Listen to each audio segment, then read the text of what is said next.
Hello everyone, welcome you all at Lokesh sir unlimited study zone. और हमारा chapter चल रहा है ऑल्टरनेटिंग करंट। ओके, प्रत्यावर्ती धारा चल रही है हमारी। मैंने लास्ट क्लास में आपको इंटीग्रेशन थोड़ा सा बताया था, याद है? और हमने आपको ये कहा था इंटीग्रेशन के मामले में कि अगर आपके पास cos ax है तो cos ax का इंटीग्रेशन कितना होता है बताइए? गलत बोल रहे हैं आप, डिफरेंशिएशन बता रहे हैं। सबसे पहले cos x का डिफरेंशिएशन sin ax और अपॉन में कितना a। जो x का कोफिशिएंट होता है, मल्टीप्लायर होता है, वो नीचे चला जाता है। गुणांक जो होता है वो नीचे चला जाता है। ये हमने बात बताई थी, बोलो हाँ या ना, है ना? ऐसे ही sin ax का माइनस cos ax अपॉन कितना a प्लस c लगाते हैं। खैर c की यहाँ जरूरत नहीं है। c का मतलब जब लिमिट ना दी हो, c का मतलब जब लिमिट ना दी हो तो कहलाता है अनिश्चित समाकलन। क्या कहलाता है? और अगर लिमिट दी हो तो वो कहलाता है निश्चित समाकलन। क्या कहलाता है? समझ में आ गया? तो लिमिट अभी हमें दी रहेगी। हमारा जो कंसेप्ट है उसमें हमारे पास लिमिट हमको प्रदान की जाएगी। और एक चीज़ सुनो बच्चों, जैसे मैं कहूँ 0 से लेकर t, मतलब क्या? एक टाइम इंटरवल, एक आवर्तकाल। कितने आवर्तकाल? एक आवर्तकाल में साइन का या कॉस का कोई भी फंक्शन हो, चाहे वो साइन एक्स हो चाहे वो कॉस एक्स हो। समझ में आया? साइन एक्स हो, कॉस एक्स हो, कोई भी फंक्शन हो, उसका आंसर कितना होता है? 0। एक आवर्तकाल में साइन का और कॉस का जो पूर्ण मान होता है वो कितना होता है? 0। क्योंकि आपको पता है कि अवकलन क्या देता है? अवकलन जो होता है सारी वैल्यू को जोड़ करके दे देता है। देता कि नहीं देता है? और आपके पास में ये दे दिया है तो भैया जितनी वैल्यू धनात्मक उतनी वैल्यू। और जब आप इस पूरे का क्षेत्रफल निकालोगे, अवकलन करोगे, तो आपको आंसर कितना मिलेगा? समझ गए कि नहीं समझे? हाँ, साइन और कॉस का, और वो भी एक पूरे चक्र में। यहाँ तक नहीं कि आधा ले लो, एक पूरा चक्र यहाँ से लेके यहाँ तक। तो ये क्या कहलाएगा? एक समय अंतराल, एक कालांतर t। बोलो क्लियर है? क्लियर है? पक्का ना? चलते हैं आगे। आज हमारा टॉपिक है प्रत्यावर्ती धारा का औसत मान। क्या पढ़ना भाई साहब? हाँ, तो मैंने आपको पिछली क्लास में केवल इंट्रोडक्शन दिया है कि प्रत्यावर्ती धारा ऐसी होती वैसी होती है। अब हम प्रत्यावर्ती धारा के मान की बात करेंगे, क्योंकि तुम लोगों ने मुझसे पूछा था कि सर क्या AC और DC में कोई संबंध है? या आपने देखा होगा कि जब भी आपको लिख करके देता है कि यहाँ पे खतरा है तो ये लिखता है 220 वोल्ट लिखा था। अब आपके मन में एक सवाल उठना चाहिए कि सर 220 वोल्ट, ये तो AC समझ में हमें नहीं आ रही है, क्योंकि AC का मान तो एक जगह रुक नहीं सकता है। फिर ये कैसा वोल्टेज हुआ? तो बच्चों ये है RMS वैल्यू। कौन सी वैल्यू है? RMS value, root mean square value, Hindi में वर्ग माध्य मूल वेग। क्या बोलते हैं?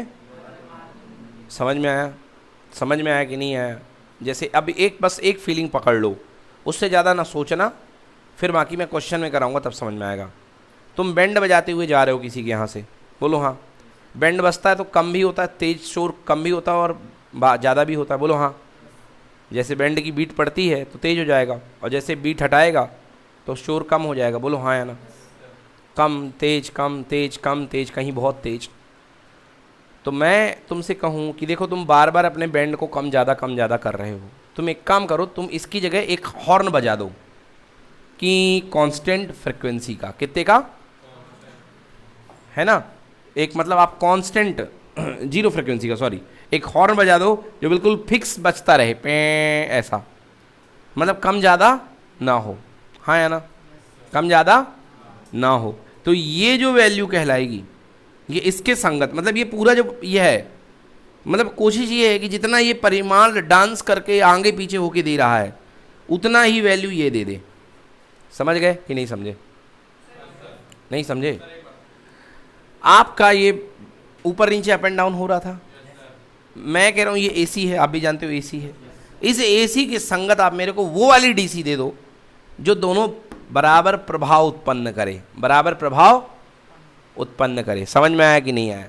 बराबर प्रभाव उत्पन्न करे। भाई ये कम ज़्यादा हो रहा था, मैंने कहा भाई एक काम करो यार, कम ज़्यादा मत करो, तुम कांस्टेंट फ्लो कर दो। बैंड बजा रहे हो, बिल्कुल बराबर वाला हॉर्न बजा दो, एकदम की वाला, तुम्हारी भी गुस्सा उतर जाएगी।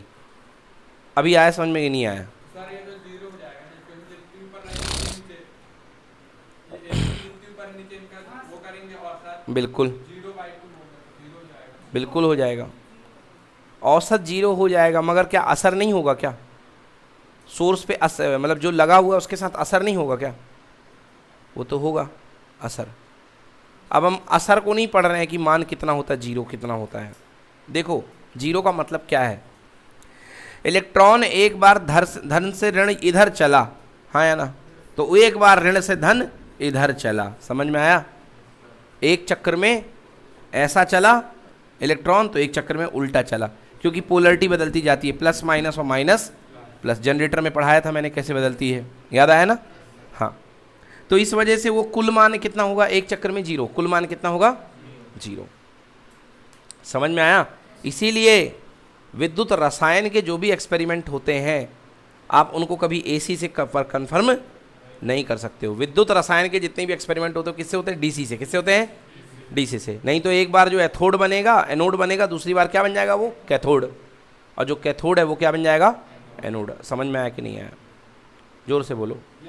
हाँ, तो भैया ये कारण है। अब मैं बस अभी फीलिंग पकड़ा रहा हूँ कि इस एसी के संगत, बदलती हुई एसी के संगत, क्या कोई ऐसा मान हो सकता है जो सेम प्रभाव उत्पन्न करे? चलो छोड़ो, ये भी छोड़ दो, इसको भी छोड़ दो। ये सबको पता है कि धारा किसी अगर धात्विक पाथ से गमन करती है तो ऊष्मा उत्पन्न करती है। बोलो हाँ या ना?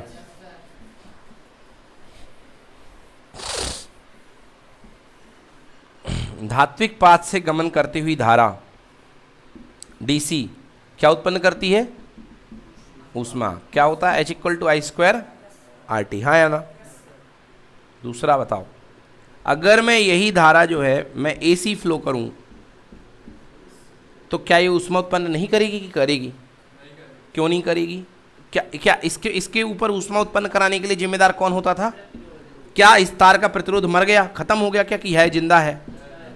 और प्रतिरोध एक ऐसा एजेंट है जिसको धारा के एसी होने से या डीसी होने से कोई प्रॉब्लम, क्योंकि प्रतिरोध कहीं से कहीं पर आवृत्ति पर निर्भर, एक बार एक्सएल होता, एक बार एक्ससी होता तो आवृत्ति पर निर्भर करते थे, मगर प्रतिरोध का आवृत्ति से कोई लेना देना। मेरी बात आई समझ में? पक्का? एक बार और भाई, इसमें प्रतिरोध है कि नहीं है? इसमें प्रतिरोध है कि नहीं है? प्रतिरोध दोनों में है। तो दोनों में जब प्रतिरोध से जाएगी धारा, तो प्रतिरोध रोकने का काम करेगा कि नहीं करेगा? उसमें ऊष्मा बस व्यस्त होगी कि नहीं होगी? होगी कि नहीं होगी? आई बात समझ में? बस वही सुनने का विषय है कि दोनों में ऊष्मा वेस्ट होगी, ठीक है ना? हम कहेंगे कि इसमें जितनी ऊष्मा वेस्ट हो रही है, मान लो इसमें ऊष्मा वेस्ट हो रही है 900 जूल। कितने जूल? इसमें भी मतलब जितनी, इसमें भी अगर 900 जूल ऊष्मा वेस्ट हो, 900 जूल ऊष्मा वेस्ट हो, सुनो ध्यान से, यहाँ 900 जूल हुई, यहाँ भी कितनी हुई? मतलब यहाँ की एसी कितने जूल ऊष्मा वेस्ट कर रही है, और यह वाली डीसी कितने कर रही है? तो इसके करस्पॉन्डिंग जो इसकी डीसी वैल्यू होगी, जो यहाँ पे करंट बहेगी, वही इसका वर्ग माध्य मूल मान कहलाएगी, वही इसका वर्ग माध्य मूल मान कहलाएगी। जो धारा समान ऊष्मा उत्पन्न करे, डीसी की वो धारा, डीसी का वह मान, डीसी का जो समान ऊष्मा उत्पन्न करे, एसी बराबर डीसी। बह रही है एसी, बह रही है, मगर रीडिंग काहे की लेंगे? डीसी की। मान लो एसी बहाने पर 500 जूल ऊष्मा आई। कितने जूल? अब ये देखो कि 500 जूल ऊष्मा के लिए कितने एम्पियर की करंट चाहिए है। सुन रहे हो? 500 जूल ऊष्मा के लिए कितने एम्पियर की करंट चाहिए है। तो वो 500 जूल ऊष्मा के लिए जो करंट जाएगी वो कहलाएगा इस AC के संगत कौन सा मान? वर्ग माध्य मूल मान। समझ में आया कि नहीं आया? आ गया जी समझ में? सबको आया?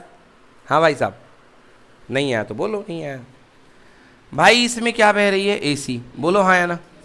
AC धारा जाएगी, कुछ ना कुछ जाएगी, मुझे नहीं पता कितनी जाएगी, और ऊर्जा निकालेगी कि नहीं निकालेगी। मान लो 500 जूल ऊष्मा निकाली, बोलो हाँ। अब सेम प्रतिरोध में तुम DC बहाओ, क्या बहाओ? कितनी बहाओगे? उतनी बहाओ जितनी ऊष्मा ये दे। इसकी ऊष्मा कितनी है? अब अपन को इसमें भी कितनी हीट लानी है? 500 जूल। तो 500 जूल हीट डेवलप करने के लिए जो धारा दोगे वही धारा क्या बन जाएगी? वर्ग माध्य मूल मान। समझ में आया कि नहीं आया? वर्ग माध्य मूल मान। समझ में आया?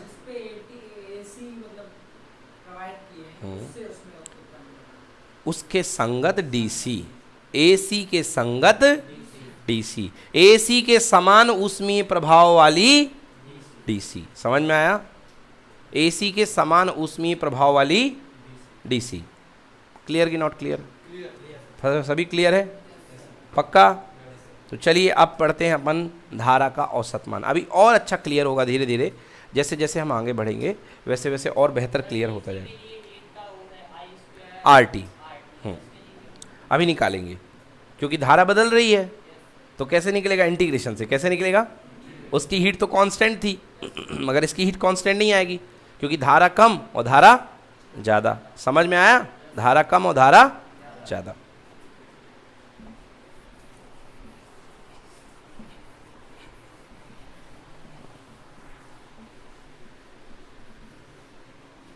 आइए बात करते हैं। लिखिए प्रत्यावर्ती धारा का औसत मान।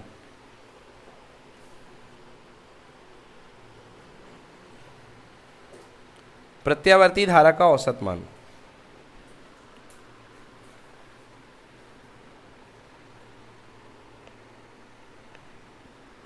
चलिए सुनिए, हेडिंग तो डाल ली ना? अब सुनिए। प्रथम चक्र में प्रत्यावर्ती धारा एक दिशा में होती है, पता है ना सबको, और दूसरे चक्र में प्रत्यावर्ती धारा विपरीत दिशा में होती है। इनको बोलते हैं अर्धचक्र। क्या बोलते हैं? तो प्रथम अर्धचक्र में एक दिशा में और द्वितीय अर्धचक्र में दूसरी दिशा में। अतः एक पूर्ण चक्र में प्रत्यावर्ती धारा का औसत मान कितना होता है? शून्य। कितना होता है? ठीक है, तो पूर्ण चक्र में प्रत्यावर्ती धारा का औसत मान जो होता है शून्य हुआ करता है। अब आइए इसको हम गणितीय रूप से व्युत्पन्न करते हैं कि प्रत्यावर्ती धारा का औसत मान कितना होगा। बच्चों क्लियर है सारी बातें? अब गणितीय रूप से मैं इसको व्युत्पन्न कर देता हूँ। वैसे आपसे डायरेक्ट आएगा कि प्रत्यावर्ती धारा का औसत मान कितना होगा? 0। कितना आएगा? 0। अब आपसे बोल दिया गया कि प्रत्यावर्ती वोल्टेज का या प्रत्यावर्ती धारा का या प्रत्यावर्ती विद्युत वाहक बल का मान ज्ञात करो। क्या ज्ञात करो? मान ज्ञात करो। तो आंसर अगर ऑप्शन में है तो सीधे क्या लगा दोगे? 0। नहीं तो ज्ञात करने के लिए आओ देख लेते हैं। तो अपन प्रत्यावर्ती धारा का औसत मान ज्ञात कर लेते हैं। मान लीजिए अपने पास जो धारा है I इज इक्वल टू है I not sine omega T. यही मैंने पढ़ाई थी। प्रत्यावर्ती धारा यही होती है ना, पूरे चैप्टर में यही धारा चलेगी। I बराबर I not sine omega T. ठीक है बेटा। अब चलो औसत। औसत का मतलब क्या होता है बेटा? 0 से लेकर के एक टाइम पीरियड। 0 से लेके एक टाइम पीरियड, हाँ या ना? मतलब जो स्मॉल टी है राजा बेटा, स्मॉल टी की वैल्यू स्टार्ट कहाँ से हो रही है और जा कहाँ रही है? टी से। समझ में आया ना?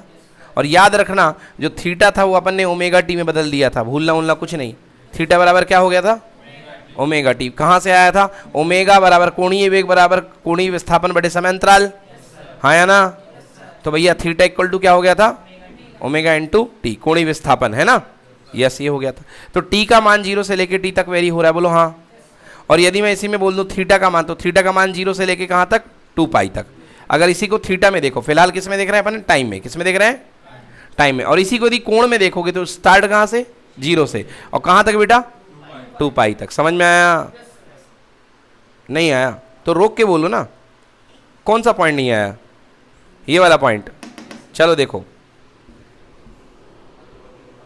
ये एक चक्कर 0, समय देखो, ये समय है। बोलो समय का स्टार्टिंग कहाँ से? एक चक्र को क्या बोलते हैं? कैपिटल टी, क्या बोलते हैं? Capital T. अब ये टी की भाषा में बात हो गई, हाँ है ना। अब थीटा की भाषा में बात करो, बोलो थीटा कितना? 0। यहाँ तक कितना? पाई, और यहाँ तक क्या? 2 पाई। तो थीटा की भाषा में बात करोगे तो 0 से लेके क्या? यही बात मैंने बताई। आ गया समझ में? कोई दिक्कत आ गई? तो भैया ये अपन को निकालना, अब इसको हमको एवरेज निकालना है। क्या निकालना है? आप सब लोग जानते हैं एवरेज का मतलब होता है सभी डाटा का योग सिग्मा xi, हाँ या ना, upon number of data, number of data n होता है ना। तो भैया हमको किसका योग करना है? हर एक करंट का। किसका योग करना है? यहाँ पे भी करंट, यहाँ पे भी करंट, यहाँ पे भी करंट, यहाँ पे भी करंट, अप टू यहाँ तक की करंट औसत निकालना है ना। और डिवाइडेड बाई जितने बिंदु पे करंट ली है, तो 0 से लेके जितने बिंदु तक, कितने बिंदु तक? t तक, बोलो हाँ या ना। तो 0 से लेके t तक। क्लियर कि नॉट क्लियर? तो अपने पास है I बराबर I0 साइन ओमेगा टी, और हम लोग जानते हैं I बराबर होता है small i equal to D Q by D T, small i equal to D Q by D T. तो भैया है ना, यहाँ पे I D Q equal to I D T होगा कि नहीं होगा? बोलो D Q equal to I D T. I की वैल्यू पुट कर दो, I0 साइन ओमेगा टी, और यहाँ पर क्या? D T. I not sine omega T D T हो गया है। अब हमको निकालना है इसका एवरेज वैल्यू, हमको एवरेज धारा निकालनी है। क्या निकालनी है? एवरेज धारा। चलिए, तो हमको निकालना है I average equal to, Hindi में लिखेंगे एक पूर्ण चक्र में बहने वाली धारा का औसत मान, है ना। एक पूर्ण चक्र में बहने वाली धारा का औसत मान। बेटा देखो ध्यान से, मतलब एक पूरे चक्र का आवेश, हाँ या ना, एक पूरे चक्र का और एक पूरे चक्र का समय। भाई धारा बराबर धारा बराबर आवेश बटे समय, बोलो हाँ। धारा बराबर आवेश बटे समय। तो भैया एक पूरे चक्र का समय कितना है? t। तो मैंने 1/t लिख दिया, क्योंकि I बराबर होता है q/t। चलो, और टोटल आवेश बेटा ये dq है कि नहीं है? ये भी dq है कि नहीं है? तो टोटल आवेश के लिए मैं dq का इंटीग्रेशन कर दूं, तो टोटल आवेश के लिए dq का integration I0 sign omega t और क्या? dt D. हाँ बेटा, I देखो बेटा, टोटल धारा I एवरेज धारा, औसत धारा बराबर आवेश बटे समय अंतराल। एक चक्र का आवेश बटे एक चक्र का समय अंतराल, बोलो हाँ। एक चक्र का आवेश बटे एक चक्र का समय अंतराल। बेटा एक चक्र का आवेश, ये छोटा सा आवेश है dt टाइम के लिए। कितने टाइम के लिए? तो छोटा सा आवेश dt टाइम तक का है, मगर हमको पूरा आवेश निकालना है। कहां से कहां तक का? यहां से लेके यहां तक का। तो यहां पे लिमिट लगा दो, 0 से लेके कहां तक? t तक। आ गया समझ में? पूरे समय का आवेश अपॉन में कितना? t। बस बड़े आराम से देखते जाओ। चलो देखो भैया, यहाँ पे I0 कांस्टेंट है, बोलो हाँ, क्योंकि धारा का शिखर मान है एक ही होगा। I0 सम्मान के साथ बाहर निकालो, अपॉन में कितना? t। केवल इसके साथ सॉल्व करते हैं अपन। देखो बेटा, इंटीग्रेशन 0 से लेकर के t साइन ओमेगा t और क्या? dt, ठीक ना। याद करो, मैंने वैसे शॉर्ट में लिखाया था, एक चक्र के लिए कभी भी एवरेज मान, एक चक्र में साइन और कॉस की वैल्यू क्या होती? 0। क्या होती है? 0। तो अगर कुछ भी ना आता हो तो सीधे 0 लिखे आना। क्या लिखे आना? 0। अब सॉल्व करना भी सिखा देता हूँ कैसे आता है, क्योंकि इंटीग्रेशन है अपने सिलेबस में मैथ्स में, इसलिए सीख लो। बोलो कोई दिक्कत? चलो भाई सॉल्व करते हैं। तो I0/t बाहर है कि नहीं है? अच्छा, निकल क्या रहा है? I average. क्या निकल रहा है? I एवरेज बराबर I0/t। लिमिट लगी 0 से लेके t, बोलो हाँ है ना। चलो, साइन ओमेगा t का डिफरेंशिएशन बताया था minus cos omega t upon omega, minus cos omega t upon कितना? ओमेगा, अपॉन में कितना? ओमेगा। टाइम 0 से लेके कितना? Capital t। अब देखो ओमेगा को बाहर ले लो, I0 upon omega capital t, बोलो हाँ। बल्कि माइनस भी बाहर ले लो, minus I0 upon omega capital t, बोलो यस और नो। लिमिट पुट करो, पहला कॉस ओमेगा और कैपिटल कितना? t, माइनस कॉस कितना? 0, हाँ या ना। समझ में आया? अब ध्यान से सुनना, ओमेगा मतलब होता है 2 पाई बाई कैपिटल T एक चक्र के लिए। एक चक्र के लिए कोणीय विस्थापन कितना हुआ? 2 पाई। एक चक्र का कोणीय विस्थापन कितना हुआ 2 पाई और समय अंतराल कितना हुआ t। तो यहां पर देखो -I0 अपॉन ओमेगा टी, देखना ध्यान से, कॉस ओमेगा की जगह 2 पाई अपॉन टी इंटू कितना t से t माइनस कॉस 0 कितना कॉस 2 पाई यानी कॉस 360 भी कितना होता 1 ही होता है। कितना होता है कि नहीं होता? हाँ, यहां से यहां तक आया समझ में। ओमेगा की जगह 2 पाई बाई टी पुट किया, टी से टी क्या हो गया कॉस 2 पाई यानी कॉस 360। कॉस 360 के लिए सांप दौड़ा दो कॉस का, कॉस 0 की वैल्यू 1, 90 की वैल्यू 0, 180 कितना 270 कितना अरे 0 और 360 कितना +1, 360 कितना तो कॉस 360 ही है कि नहीं है, कॉस 360 हो गया +1 और +1 ये कितना -1। बोलो आंसर कितना आया? एक पूर्ण चक्र में धारा का मान कितना होता है 0। समझ में आ गया?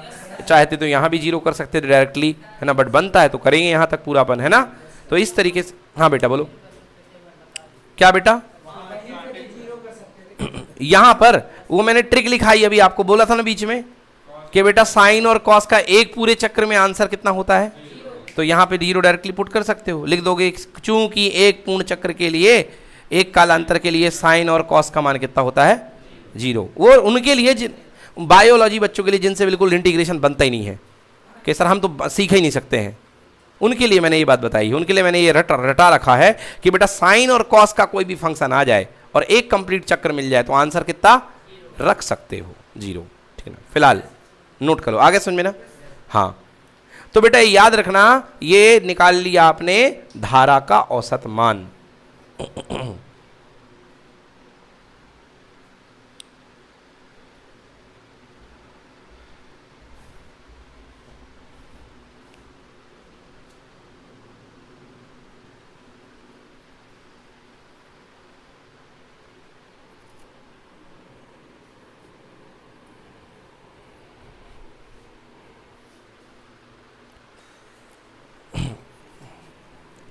देखिए ये हो गया आपका, मैंने यहाँ पे बताया आपको कि एक पूर्ण चक्र में किस तरीके से आप विद्युत धारा का, है ना, प्रत्यावर्ती धारा का औसत मान निकालते हैं। अब यही आपको आ जाए वोल्टेज के लिए, किसके लिए? आपने किया क्या, देखो केवल कुछ नहीं, I0 साइन ओमेगा टी और नीचे पे क्या और ये 0 से लेके टी, बस यही किया भाई। धारा और उसका औसत, धारा और उसका औसत, वो तो मैंने आपको dq/dt की फॉर्म में लिखा दिया है, कोई बात नहीं है, बट धारा आपने औसत। अगर आपको आ जाए वोल्टेज का निकालो तो करना क्या है, V0 sine omega T upon में कितना t, लिमिट कितनी 0 से लेके, आंसर कितना आएगा, समझ में आ गया। प्रत्यावर्ती विद्युत वाहक बल का औसत मान E0 साइन ओमेगा अपॉन में कितना, लिमिट 0 से लेके, आंसर कितना, तो भैया कुछ भी आ सकता है। प्रत्यावर्ती धारा का मान लिया, आपको विभव का ले लेगा, वोल्टेज का ले लेगा, विद्युत वाहक बल का ले लेगा, मगर कुल मिला के औसत मान कितना होगा 0। चलिए, तो बेटा ये तो हो गई पूर्ण चक्र की बात। किसकी बात हो गई? पूर्ण चक्र में आपने देख लिया औसत मान 0 होता है, मगर कई बार आता है अर्ध चक्र का निकालो। अर्ध चक्र, तो अर्ध चक्र में लिमिट कहाँ से कहाँ तक लगेगी, 0 से लेके t/2, कहाँ से 0 से लेके t/2। तो लिखिए अर्ध चक्र में प्रत्यावर्ती धारा का औसत मान,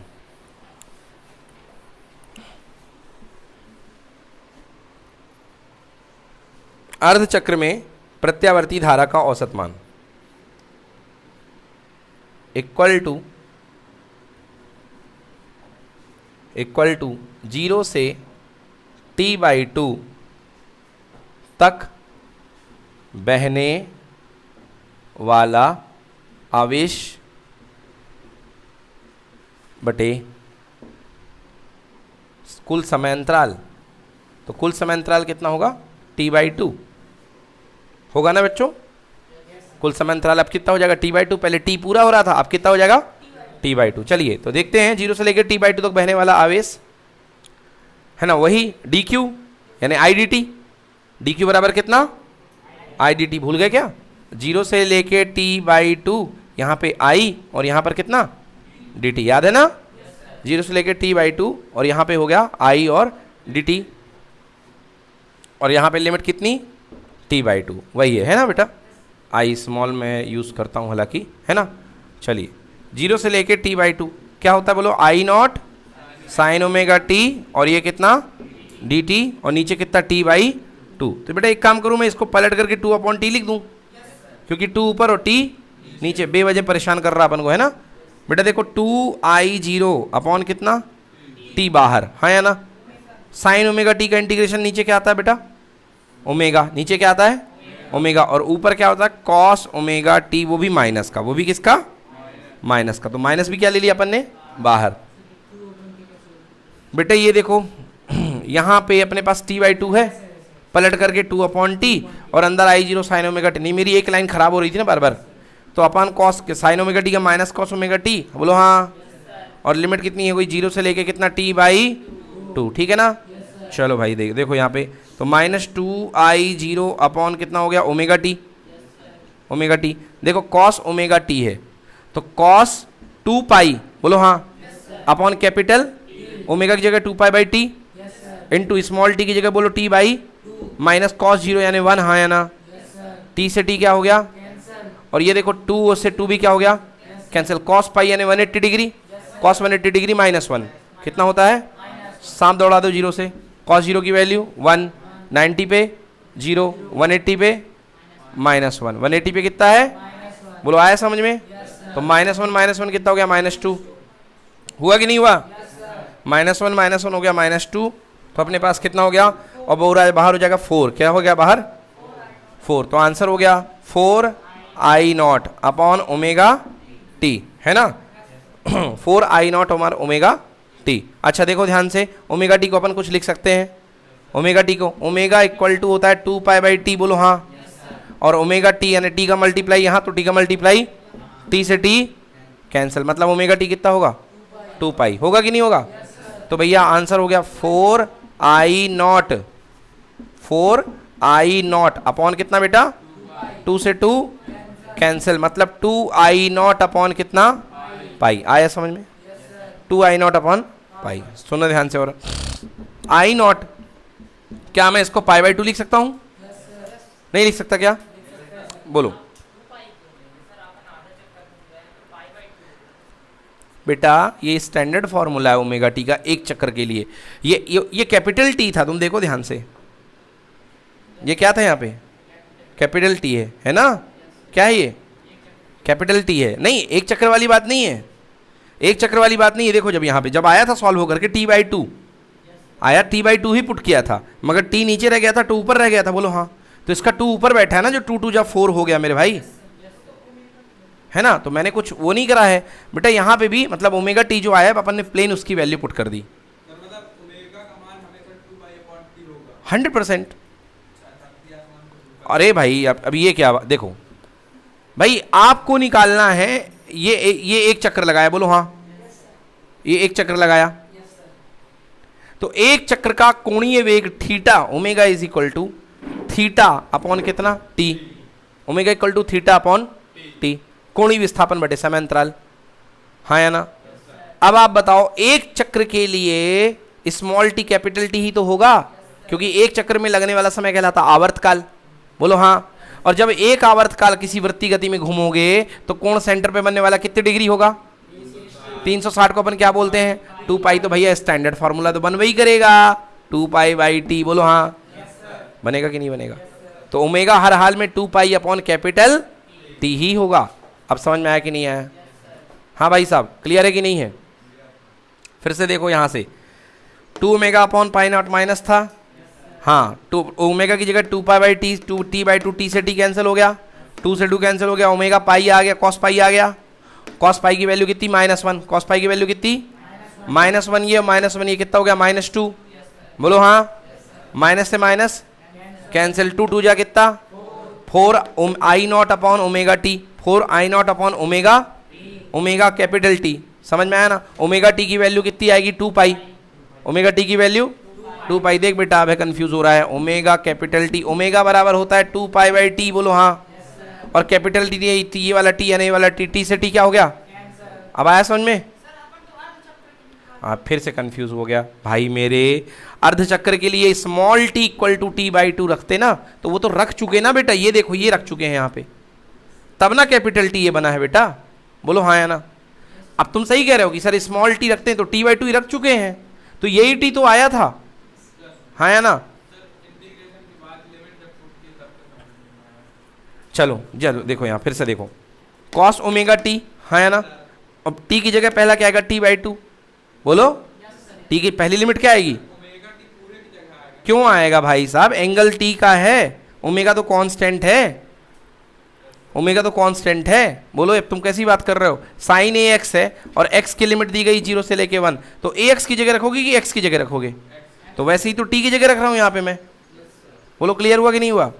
तो टी की जगह पहले टी बाई टू, तो कॉस ओमेगा यानी 2 पाई बाई टी, और टी बाई टू, टी से टी क्या हो गया? 2 से 2 क्या हो गया? कॉस पाई कितना हो गया? -1 कितना हो गया? -2 इंटू -2 कितना हो गया? -4 या +4 हो गया, +4 आई 0 अपॉन 2 पाई, 2 से 2 क्या हो गया? कैंसिल। अब ये बताओ ये 2 ऊपर बचा है, इसको पाई बाई 2 नीचे लिख सकता हूँ? आंसर आ गया, average current equal to I naught यानी शिखर मान का कितना? Pi by 2। बोलो आया समझ में ना? नोट करिए, या 2i नॉट अपॉन पाई है ना, 2i not upon pi, 2i not upon पाई। हाँ ठीक है, बिल्कुल सही है, मैं तो ऐसे ही याद रखता हूँ, मुझे यही वाला याद है, I average equal to I naught upon pi by 2।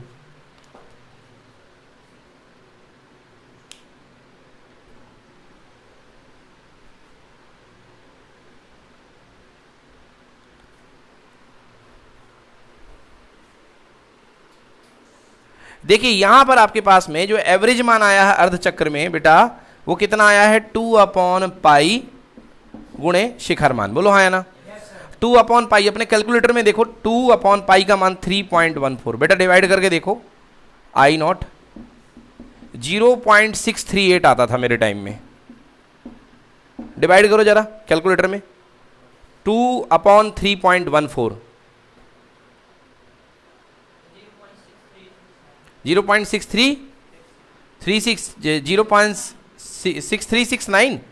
हाँ ठीक है, 0.637 बोल देता हूँ उसको, राउंड ऑफ करके है, 0.6369 है, उसको 0.637 बोल दिया मैंने, बोल दिया, बोल दिया। ध्यान से देखो ये लाइन, इधर देखो भाई साहब, ये क्या 63.7% ऑफ I0 है कि नहीं है? 0.637 मतलब 63.7% हुआ कि नहीं हुआ? नहीं हुआ। अरे परसेंटेज निकालने के लिए क्या कर दो भाई, है ना, परसेंटेज निकालने के लिए 100 का गुणा कर दो, 100 का क्या कर दोगे? गुणा। मतलब जो कुल धारा है, जो शिखर धारा है, सबसे ज्यादा धारा, उसका लगभग 64%, कितने परसेंट? मतलब देखना जो एवरेज आएगी धारा, वो जो कुल धारा जो बन रही है शिखर धारा, उसका कितना? लगभग 64%। देखना बना रहा हूं मैं, ये 0 है, ये कितना है? t बाई 2, हाँ या ना?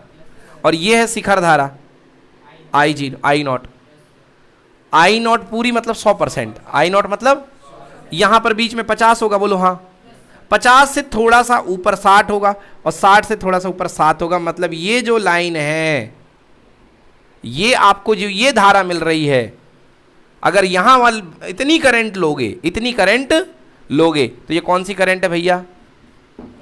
Average current. समझ में आया कि नहीं आया? आ गया समझ में?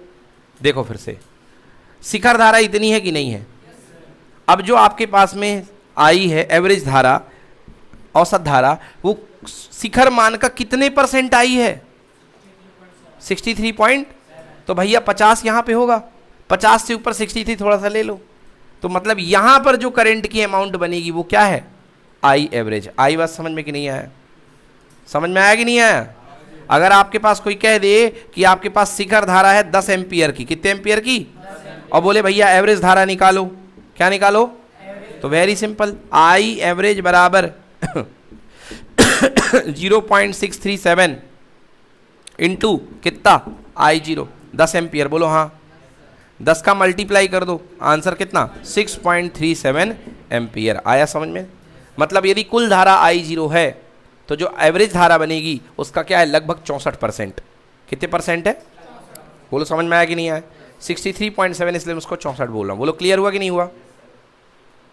चलो ठीक है ना, अगला लिखिए, अगला लिखिए। हाँ जी बताइए।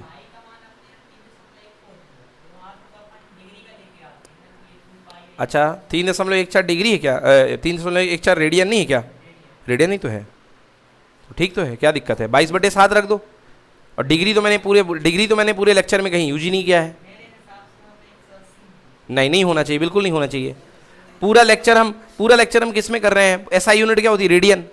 एसआई यूनिट क्या होती है? आप देख लो, मैंने कहीं भी डिग्री का इस्तेमाल नहीं किया है। मैंने कहीं भी डिग्री का इस्तेमाल नहीं किया। किया क्या? इधर सुन बेटा, डिग्री का इस्तेमाल किया क्या कहीं? तो फिर काय को करना? सारा सिस्टम रेडियन में चल रहा है। नहीं, नो प्रॉब्लम, कोई दिक्कत नहीं है, आप अपना तर्क प्रस्तुत कर सकते हैं, ये तो अच्छी बात है। चलिए डन ना बेटा? आगे समझ में ना, मतलब कुल मिला करके आपने ये सीखा कि अगर कुल धारा शिखर मान I0 है तो जो एवरेज धारा बनेगी वो लगभग 64% या प्योर 63.7% होगी। कौन सी धारा? औसत धारा। कौन सी धारा? औसत धारा। समझ में आया? क्योंकि आपको लिखने में अच्छा लगे, मन में बैठ जाए, लगभग 64%। अब 0.637 मैं बोलता तुम्हारे मार्क्स कितने आए हैं, तुम बोलते सर 0.05 आए हैं। बोलो हाँ, 100 में से 0.05 मार्क्स लाए, मतलब परसेंटेज में निकाल लो। समझ? एक नंबर में से 0.05 लाए, एक नंबर में 0.05 मतलब कितना परसेंट? 20%। कितने परसेंट? 20%। तो परसेंटेज निकालने के लिए 100 का क्या कर देते हैं? मल्टीप्लाई। क्या कर देते हैं?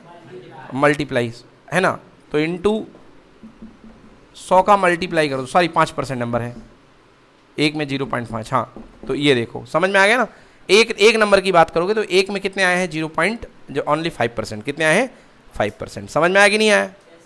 कोई दिक्कत? क्योंकि 0.05 के नीचे कौन है? 1। 0.05 के नीचे कौन है? 1। मतलब एक में से 0.05 नंबर आए हैं। क्लियर हुआ कि नहीं हुआ?